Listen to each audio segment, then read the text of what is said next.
الحمد لله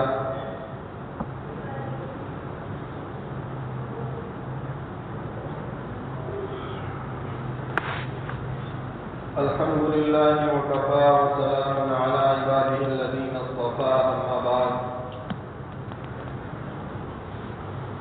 فأعوذ بالله من الشيطان الرجيم بسم الله الرحمن الرحيم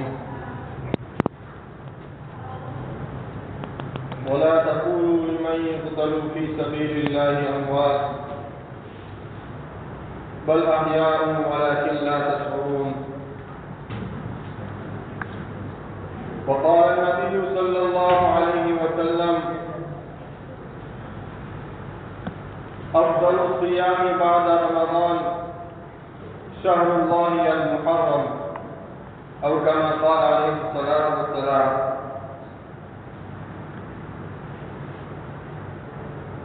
میرے محترم بھائیوں دوستوں بزرگوں، جیسا کہ ہم سب جانتے ہیں کہ اسلامی مہینوں کے اعتبار سے یہ مہینہ محرم الحرام کا مہینہ ہے، اور محرم الحرام کا مہینہ وہ مہینہ ہے جس سے اسلامی سال کی ابتدا ہوتی ہے.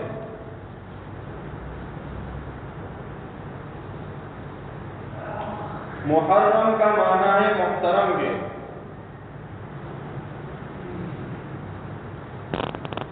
چنانچہ قرآن پاک میں حضرت ابراہیم علیہ السلام کی دعا ہے کعبۃ اللہ کی طرف نسبت کرتے ہوئے ربنا انی اسکنت من ذریتی بواد غیر ذی زرع عند بیتک المحرم، کہ اللہ میں اپنے اہل و عیال اور اپنی آل کو وادی غیر ذی زرع میں تیرے عند بیتک المحرم، تیرے محترم گھر کے پاس چھوڑ کر جاتا ہوں.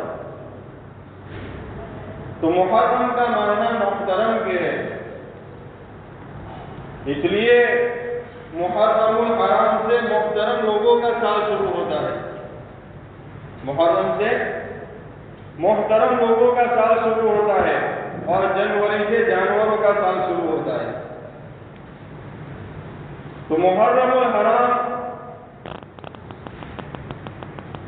یہ حرمت والے مہینوں میں سے ایک مہینہ ہے. حرمت والے قرآن پاک کہتا ہے حرمت والے 4 مہینے ہیں، ذی القعدہ، ذی الحجہ، محرم اور رجب. کہ زمانے جاہلیت کے اندر بھی لوگ ان مہینوں کی تعظیم کرتے تھے، احترام کرتے تھے، ان کے اندر قتل و قتال کو، گالی گلوچ کو حرام سمجھتے تھے. اور ظہور اسلام کے بعد تو اس کی تعظیم اور اس کی اہمیت اور بھی زیادہ ہو گئی. ان 4 مہینوں میں محرم الحرام کو اور زیادہ اہمیت و فضیلت حاصل ہے، اس لیے کہ روایت کے اندر آتا ہے نبی کریم صلی اللہ علیہ وسلم نے ارشاد فرمایا کہ محرم الحرام کو حضور پاک صلی اللہ علیہ وسلم نے شہر اللہ کہا، یعنی اللہ کا مہینہ کہا. جیسے بہت ساری جگہوں کے اوپر کعبۃ اللہ کو بیت اللہ کہا گیا، حضرت صالح علیہ السلام کی اونٹنی کو ناقۃ اللہ، اللہ کی اونٹنی کہا گئی، اور شہنشاہ دو عالم جناب محمد رسول اللہ صلی اللہ علیہ وسلم کو رسول اللہ کہا گیا. اسی طرح محرم کے مہینے کو شہر اللہ کہا گیا کہ اللہ کا مہینہ ہے. ایک اور روایت میں ہے کہ نبی کریم صلی اللہ علیہ وسلم نے فرمایا کہ محرم کا ایک روزہ، محرم مہینے کا ایک روزہ دوسرے مہینوں کے 30 روزوں کے برابر ہے. کتنی بڑی فضیلت ہے. حضرت عائشہ صدیقہ رضی اللہ تعالی عنہ فرماتی ہے کہ رمضان المبارک کے روزوں کی فرضیت جب تک نہیں آئی تھی اس سے پہلے محرم الحرام کے روزے فرض تھے. جب رمضان المبارک کے روزے کی فرضیت نازل ہو گئی، حضور پاک صلی اللہ علیہ وسلم نے فرمایا جس کا دل چاہے وہ محرم کے روزے رکھے، جس کا دل نہ چاہے وہ نہ رکھے، ورنہ اس سے پہلے رمضان سے پہلے محرم کے روزے فرض تھے. حضرت نبی کریم صلی اللہ علیہ وسلم جب مکی ہجرت کر کے مدینہ تشریف لے گئے، آپ نے وہاں یہودیوں کو دیکھا کہ وہ لوگ 10 محرم کو روزہ رکھتے ہیں۔ آپ نے ان سے ان کی وجہ پوچھی تو انہوں نے کہا کہ یہ دن یعنی 10 محرم بڑی اہمیت کا اور بڑی فضیلت والا دن ہے، اس لیے کہ اس دن حضرت موسیٰ علیہ السلام اور بنی اسرائیل کو دشمنوں سے نجات ملی تھی۔ حضور پاک صلی اللہ علیہ وسلم نے فرمایا کہ حضرت موسیٰ کو تو ہم تم سے زیادہ چاہنے والے ہیں۔ تو حضور پاک صلی اللہ علیہ وسلم نے خود بھی روزہ رکھا اور لوگوں کو اس دن یعنی 10 محرم کو روزہ رکھنے کا حکم دیا، لیکن چونکہ ان یہودیوں کے ساتھ ہماری مشابہت نہ ہو اس لیے حضور پاک صلی اللہ علیہ وسلم نے فرمایا کہ ایک دن اور زیادہ کر دو، یا 9-10 رکھو یا 10-11 کر دو۔ اب ذرا سوچئے کہ یہ کوئی گناہ کی بات نہیں تھی، یہ عبادت بھی روزہ رکھنا، لیکن حضور پاک صلی اللہ علیہ وسلم نے عبادت جیسی چیز کے اندر بھی ان یہودیوں کی مشابہت کو پسند نہیں کیا کہ جائے کہ ہم گناہوں کے اندر ان کی مشابہت کریں۔ یہ کتنی خطرناک اور بھیانک بات ہے۔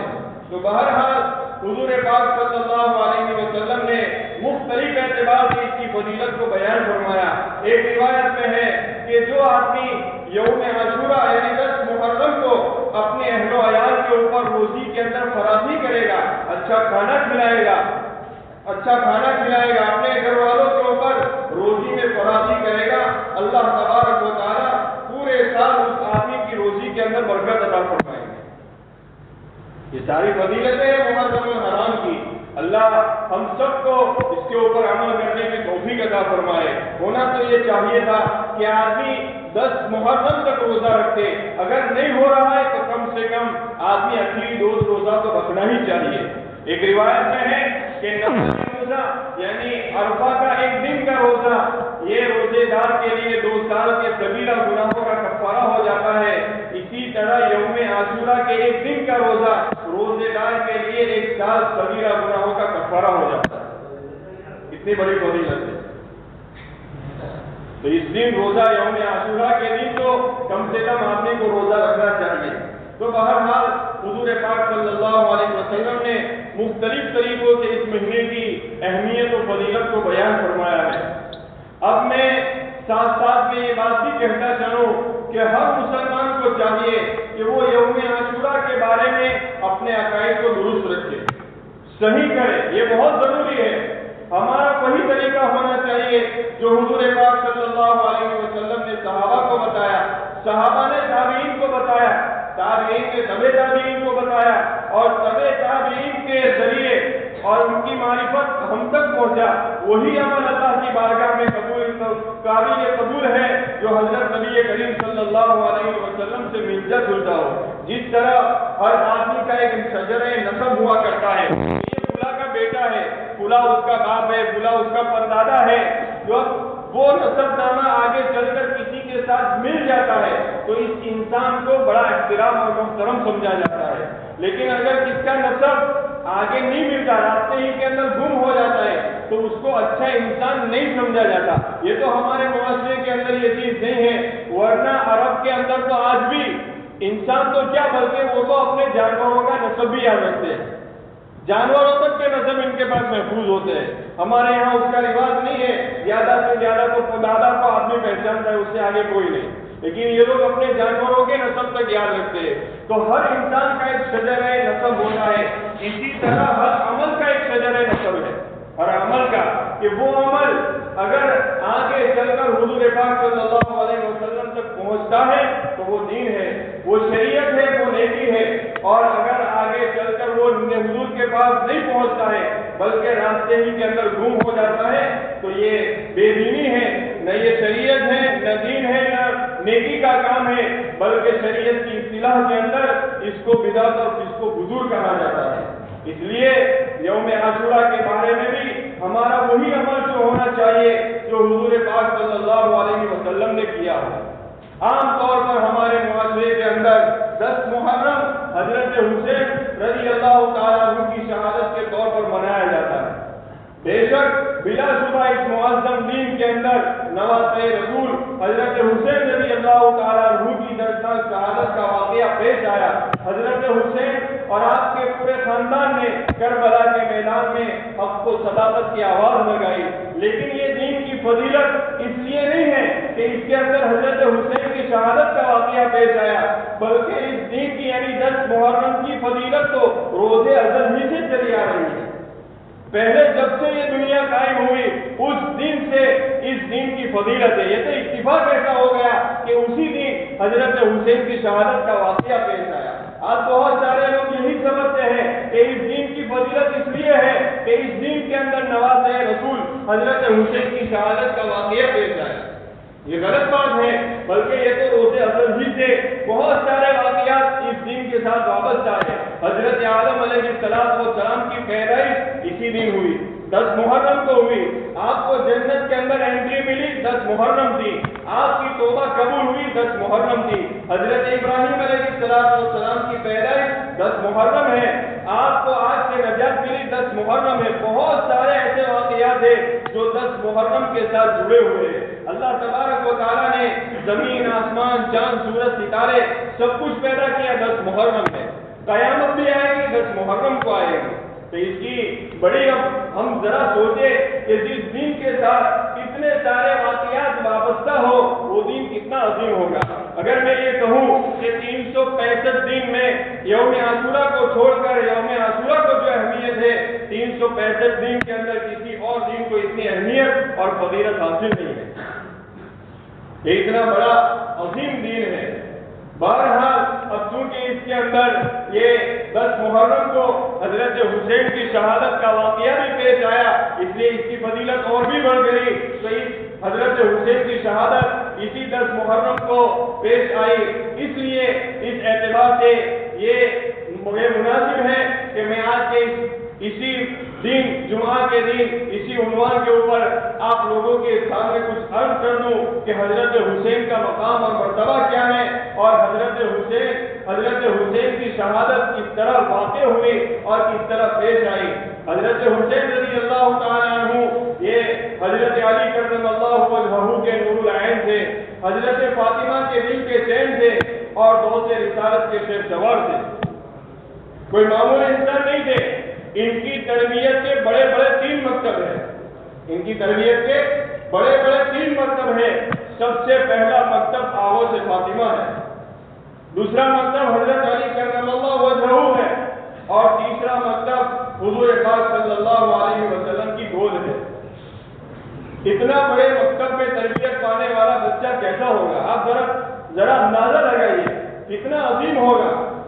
روایت میں آتا ہے حضور پاک صلی اللہ علیہ وسلم نے جتنا پیار حضرت حسین کو کیا ہے کسی اور کو اتنا پیار نہیں کیا، کسی اور کو اتنا پیار نہیں. اتنے شہیدے تھے حضور پاک صلی اللہ علیہ وسلم کے حضرت حسین.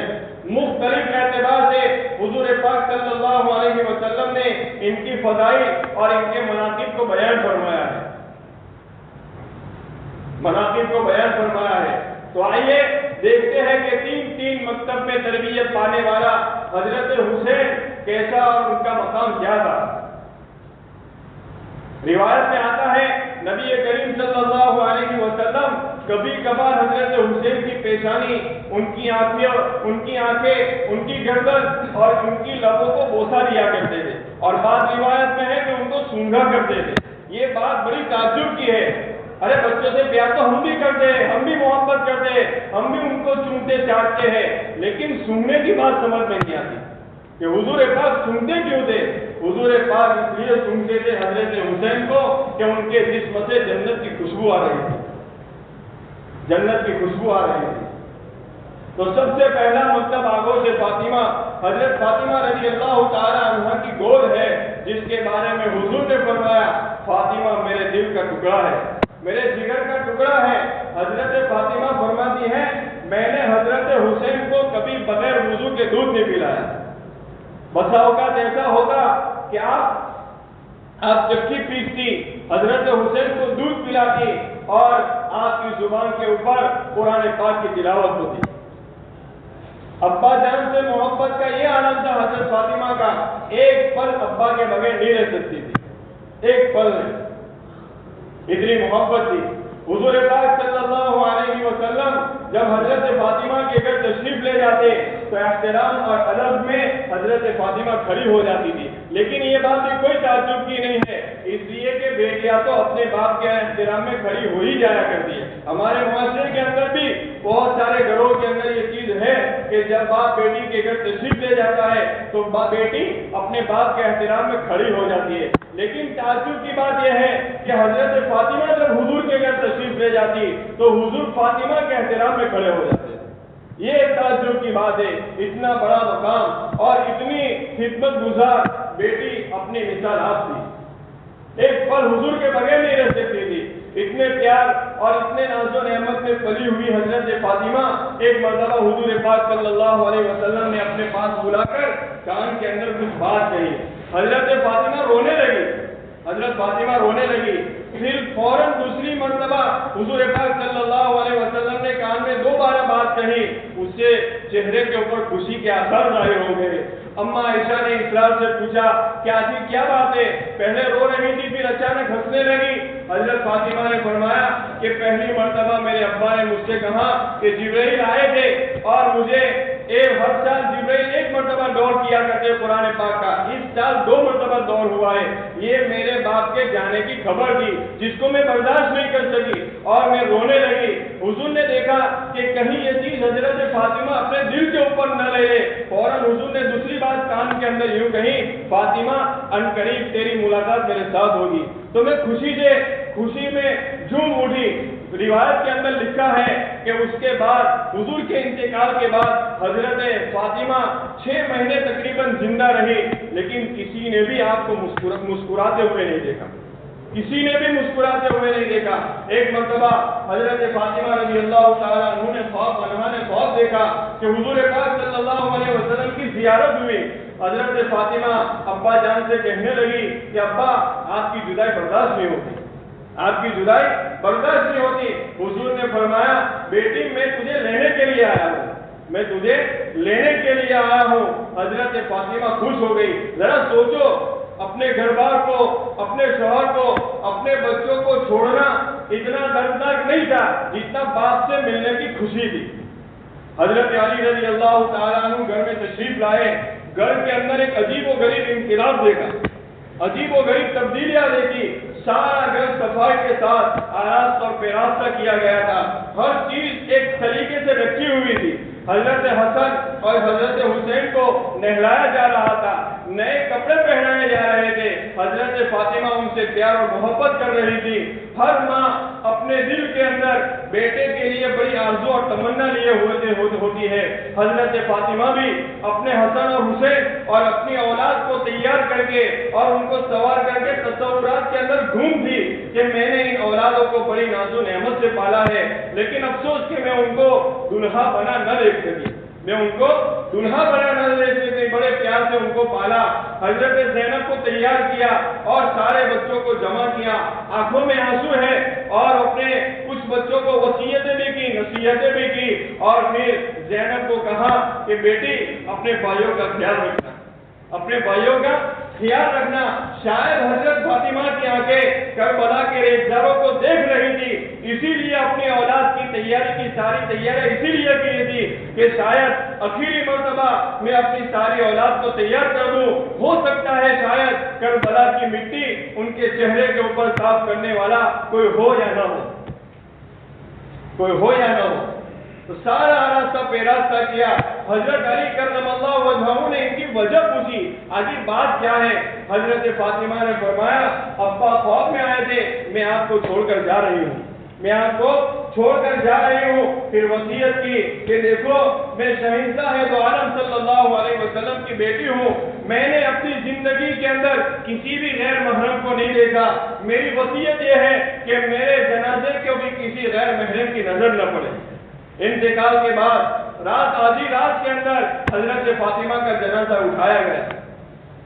بعض روایت میں ہے حضرت جعفر طیار کی اہلیہ نے حضرت فاطمہ کو بتایا کہ حبشہ کے اندر تو یہ انتظام ہے کہ کہ جب کسی لڑکی کا انتقال ہو جاتا ہے تو اس کے جنازے کی 4 کونوں کے اندر کھجور کی ٹہنیاں رکھ دیتے ہیں اور اوپر کپڑا بچھا دیتے ہیں تاکہ کسی غیر محرم کی نظر نہ پڑے۔ حضرت فاطمہ نے اس کو پسند کیا اور وصیت کی کہ میرا جنازہ بھی اسی طرح لے جانا۔ چنانچہ رات کی تاریکیوں کے اندر آپ کا جنازہ بھی اسی طرح لیا گیا۔ بہرحال میرے بھائیوں، بچے کی تربیت کی اصل مکتب یہ ماں کی گود ہی ہوا کرتا ہے۔ جب ماں شب بیدار ہو تو شاہ ولی اللہ جیسا بیٹا پیدا ہوتا ہے، جب ماں عابدہ ہو تو شاہ اسماعیل شہید جیسا بیٹا پیدا ہوتا ہے، جب ماں حافظ قرآن ہو تو شاہ ولی اللہ عطا اللہ شاہ بخاری پیدا ہوتا ہے۔ آپ ذرا اندازہ کیجئے کہ حضرت فاطمہ کی گود سے پیدا ہونے والا حضرت حسین کتنا عظیم شخص ہوگا اور صبر و استقامت کا کتنا پیکر ہوگا۔ اللہ دعا کرتے ہیں کہ اللہ تبارک و تعالی ہماری اولاد، ہماری ماں کو، ہماری بہنوں کو بھی حضرت فاطمہ جیسا حیا عطا فرمائے، حضرت خدیجہ کا تقوی عطا فرمائے، حضرت عائشہ کا پردہ عطا فرمائے، تاکہ وہ اپنے گود سے ایسے بچے پیدا کر سکے جو اللہ کے دین کے لیے، اللہ کی شریعت کی سربلندی کے لیے اگر وہ اپنی جان کی قربانی دینے کے لیے تو جان کی قربانی دینی پڑے تو اپنے جان کی قربانی بھی پیش کرے۔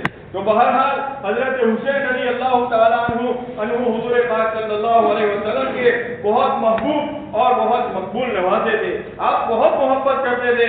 ایک مرتبہ حضرت ام فضل رضی اللہ تعالیٰ عنہ حضور پاک صلی اللہ علیہ وسلم کی خدمت میں حاضر ہوئے اور فرمایا اللہ کے رسول، میں نے ایک عجیب و غریب خواب دیکھا ہے، میں نے خواب کے اندر یہ دیکھا ہے کہ حضرت فاطمہ کے جسم سے گوشت کا ایک ٹکڑا نکل کر آپ کی گود میں ہے۔ حضور پاک صلی اللہ علیہ وسلم نے فرمایا رأیت خیرا، تو نے بہت اچھا خواب دیکھا ہے۔ پھر فرمایا تیرے خواب کی تعبیر یہ ہے کہ میرے بیٹی یعنی فاطمہ کے گھر ایک بیٹا پیدا ہوگا۔ اللہ کے رسول صلی اللہ علیہ وسلم مسجد نبوی میں کسی مقام کے اوپر بیٹھے ہوئے تھے کہ فاطمہ الزہرا کے گھر بیٹے کی پیدائش کی خبر ملی۔ حضور پاک صلی اللہ علیہ وسلم فوراً حضرت فاطمہ کے گھر تشریف لے گئے۔ حضرت ام فضل کپڑے میں لپیٹے ہوئے چاند جیسا حسین حضرت حسین لے کر حضور پاک صلی اللہ علیہ وسلم کی گود میں دیا۔ حضور پاک صلی اللہ علیہ وسلم نے فرمایا یہ تیرے خواب کی تعبیر ہے، جو تو نے کچھ دن پہلے جو خواب دیکھا تھا اس کی یہ تعبیر ہے۔ اس کے بعد حضور پاک صلی اللہ علیہ وسلم نے اپنا لعاب دہن حضرت حسین کے منہ میں رکھا۔ آپ ذرا اندازہ لگائیے کہ کتنا خوش نصیب ہے حضرت حسین کہ سب سے پہلی چیز ان کے منہ میں جانے والی ہے وہ حضور پاک صلی اللہ علیہ وسلم کا لعاب دہن ہے، لعاب دہن ہے۔ اس کے بعد حضور پاک صلی اللہ علیہ وسلم نے ایک کان میں اذان کہی، دوسری کان کے اندر اقامت کہی۔ کتنا عظیم اور کتنا بڑا مقام ہے کہ حضرت حسین کے کان میں دنیا میں آنے کے بعد سب سے پہلی جو صدق ہوتی ہے وہ حضور پاک صلی اللہ علیہ وسلم کی صدائے نبوت ہے۔ آپ ذرا سوچئے کہ جس کان کے اندر کملی والے نے اذان کہی ہو اس آدمی کی نماز کیسے قضا ہو سکتی ہے، اس آدمی کی نماز کیسے چھوٹ سکتی ہے۔ حضرت حسین نے میدان کربلا میں تلواروں کی چھاؤں میں اور تلواروں کی چھاؤں کے اندر بھی آپ نے نماز عشق ادا کر کے حضور پاک صلی اللہ علیہ وسلم کی اذان کی لاج رکھی، اذان کی لاج رکھی ہے۔ تو بہرحال حضور پاک صلی اللہ علیہ وسلم حضرت ام فضل فرماتی ہے حضور پاک صلی اللہ علیہ وسلم اپنے نواسے کو دیکھ کر بہت خوش تھے، چہرے کے اوپر خوشی کے آثار تھے۔ میں دیکھ رہی ہوں تھوڑی دیر کے بعد حضور کی آنکھوں کے اندر آنسو جاری ہو گئے۔ میں نے پوچھا اللہ کے رسول ابھی تو آپ خوش تھے اور ابھی رو رہے ہو؟ حضور پاک صلی اللہ علیہ وسلم نے فرمایا کہ ام فضل مجھے اپنے نواسے کو دیکھ کر بڑی خوشی ہوئی، میں بہت خوش تھا لیکن مجھے میدان کارساز یاد آ گیا۔ دیکھ لینا ایک دن میری امت کے لوگ میرے اس نواسے کو شہید کریں گے، میری امت کے لوگ میرے اس نواسے کو شہید کریں گے۔ تو یہ حضرت حسین کی شہادت کی اطلاع تو پہلے ہی سے دی گئی تھی۔ بہرحال اب چونکہ وقت نہیں ہے اس لیے حضرت حسین کی شہادت کا واقعہ کس طرح پیش آیا انشاءاللہ زندگی رہی آئندہ جمعہ اسی کے اوپر بات کریں گے۔ وآخر دعوانا الحمدللہ رب العالمین۔